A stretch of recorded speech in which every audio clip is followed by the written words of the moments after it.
नमस्कार दोस्तों, हम इस वीडियो में भोलेनाथ की बहुत अच्छी कहानी लेकर आए हैं। एक समय की बात थी, किसी गांव में एक बुढ़िया रहती थी अपने बेटे के साथ माँ बेटे बहुत ही मेहनत करते थे, मजदूरी करके अपना गुजारा करते थे। एक बार बूढ़ी माँ के मन में एक विचार आया कि अब उसका बेटा विवाह योग्य हो गया है, अब उसके लिए एक सुंदर बहू लानी चाहिए। बूढ़ी अम्मा ने अपने बेटे का विवाह एक सुशील कन्या से करा दिया।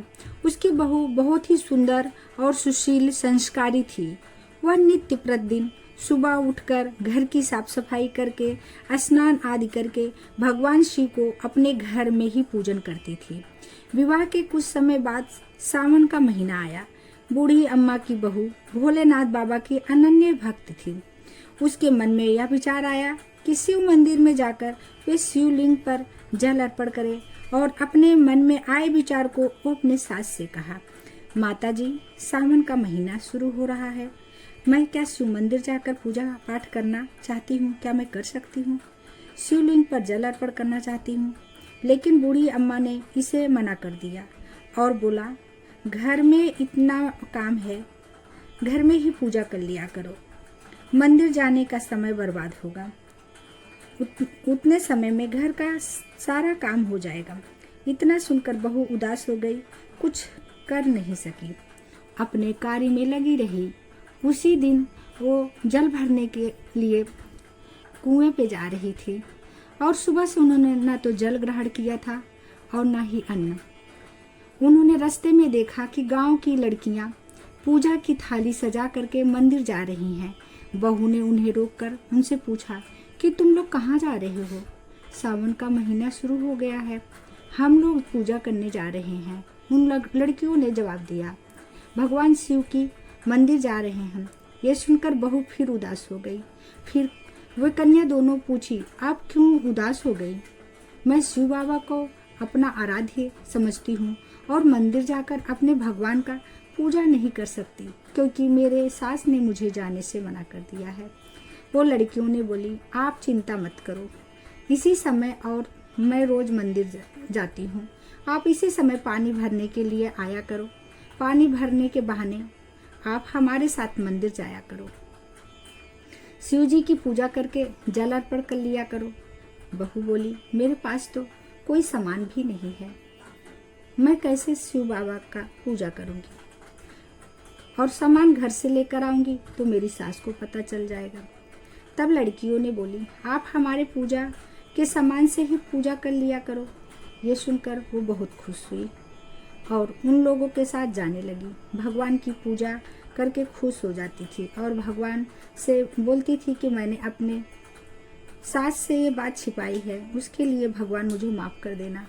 सावन का महीना बीत गया, अंतिम सोमवार का दिन आया। उन्होंने सोचा कि प्रत्येक दिन मैंने अपने भगवान आराध्य को मैंने कुछ अर्पण ही नहीं कर पाई, क्योंकि मैं घर से सामान नहीं ला सकती थी। तो उन्होंने सोचा, आज मैं अपने भोलेनाथ को जरूर कुछ अर्पण करूंगी। ये सोचकर उन्होंने अपने नाक का नथ निकाला और उसे अच्छे से साफ किया और महादेव के ऊपर चढ़ा दिया। धो करके महादेव को अर्पित करके जब वो घर गई, वे अपने सास से नज़र छिपाकर घूम रही थी, क्योंकि उनकी सास अगर उनके नाक में नथ नहीं देखती तो उनसे ज़रूर पूछती कि आपके नाक की नथ कहाँ गई है। इसी तरह छिपते छिपाते दोपहर हो गया। अचानक सास की नज़र बहू के नाक पर गई। सास ने बहू से पूछा, बहू, तेरे नाक का नथ कहाँ गया? बहू ने डर के मन में सोची, सास मुझे गुस्सा न करे। डर के मारे उन्होंने झूठ बोल दिया कि माँ, सासू माँ, मुझे नहीं पता, हमारे नाक की नथ कहीं गिर गई होगी। सास ने बोली, आज आप कहाँ कहाँ गई थी, वहीं चल के ढूंढ लेते हैं। बहू ने बोला कि मैं सुबह से पानी भरने गई, उपली थापने गई थी, तो शायद मेरी नाक की नथ वहीं पे गिर गई होगी। सास ने बोला, चलो हम जितनी उपलियां हैं सारों को तोड़ करके देखती हूँ, आपकी नथ उसी किसी उपले में गिरी होगी। ये सोचकर सास और बहू दोनों उपली जहाँ बहू थोपी थी वहाँ पे गई और दोनों ने मिलकर एक एक उपले को तोड़ने लगी। एक उपला सास ने तोड़ा और एक बहू ने तोड़ा। दोनों उपले में से एक एक नथ निकला। सास बोली, नथ एक ही थी तो कैसे दो आ गई? फिर सास ने कहा, सारे उपले हम तोड़ डालते हैं। सब में एक एक नथ निकलती गई। सास ने बहू की ओर देख कर पूछा, क्या माजरा है?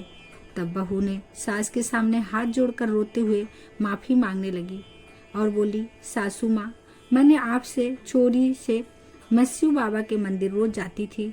वहाँ सावन का प्रत्येक सोमवार को मैं पूजा करती थी और जब लास्ट सोमवार को आया तो मेरे मन में विचार आया कि मैं अपने महादेव को अपने क्या अर्पण करूं। तो मुझे याद आया कि मैं अपने नाक का यही नथ महादेव को अर्पित कर देती हूँ और मैंने अपना यही नाक का नथ महादेव को अर्पण किया।